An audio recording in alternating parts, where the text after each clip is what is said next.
ഭക്ഷണം കഴിച്ചുകൊണ്ടിരിക്കുമ്പോൾ തന്നെ എനിക്ക് മനസ്സിലായി ഞാൻ പ്രസവിക്കുവാന്ന്.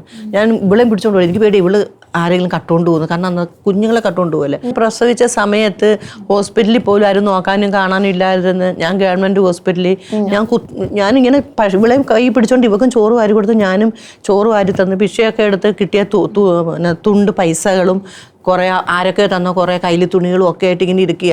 ഞാനിങ്ങനെ ഭക്ഷണം കഴിച്ചുകൊണ്ടിരിക്കുമ്പോൾ തന്നെ എനിക്ക് മനസ്സിലായി ഞാൻ പ്രസവിക്കുവാന്ന്. ഞാൻ ഇവളെയും പിടിച്ചോണ്ട് പോയി. എനിക്ക് പേടി ഇവള് ആരെങ്കിലും കട്ടുകൊണ്ട് പോകുന്നു. കാരണം അന്ന് കുഞ്ഞുങ്ങളെ കട്ടുകൊണ്ട് പോകല്ലേ. ഇവളെയും പിടിച്ചോണ്ട് ഞാൻ നേരെ അങ്ങ് ലേബർ റൂമിലോട്ട് ഓടിപ്പോയി. അവളെ കട്ടുകൊണ്ടാലും തിരിച്ചു അല്ല എന്നിട്ട് ഞാനിങ്ങനെ പൊത്തിപ്പിടിച്ചോണ്ട് ഞാൻ ഓടി ചെന്നിട്ട് ഞാൻ അതിനകത്ത് ഓടി അങ്ങ് കയറി ലേബർ റൂമിൽ ഡിസ്ട്രിക്റ്റിൽ ഓടി ചെന്നപ്പോൾ ഭാഗ്യത്തിന് എന്നെ അറിയാവുന്ന സിസ്റ്റർ അവിടെ നിൽപ്പോണ്ട് എൻ്റെ വീടിനടുത്തുള്ള ഞാൻ പറഞ്ഞു സിസ്റ്ററെ മോളെ ഇവിടെ തന്നെ ഇരുത്തണം, പുറത്തോട്ട് വിടല്ലേ, കട്ടുകൊണ്ട് പോയിക്കളെ, ആരെങ്കിലും കട്ടുകൊണ്ട്.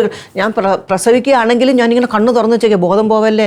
ഞാനിങ്ങനെ നോക്കിക്കൊണ്ട് ഇടയ്ക്ക് ഇവള് പുറത്തോട്ട് എടുക്കുക പിടിക്കുക എന്നൊക്കെ പറഞ്ഞുകൊണ്ട് അതൊക്കെ ഇപ്പം എനിക്ക് കരച്ചിലൊക്കെ വരും. പക്ഷേ എങ്കിലും ഞാൻ അന്നും ചിരിച്ചും കൊണ്ട് നേരിട്ട് ഇപ്പോഴും ചിരിച്ചുകൊണ്ട് തന്നെ നേരിടുന്നു. അതിൽ നിന്നൊക്കെ ഇപ്പം മാറി.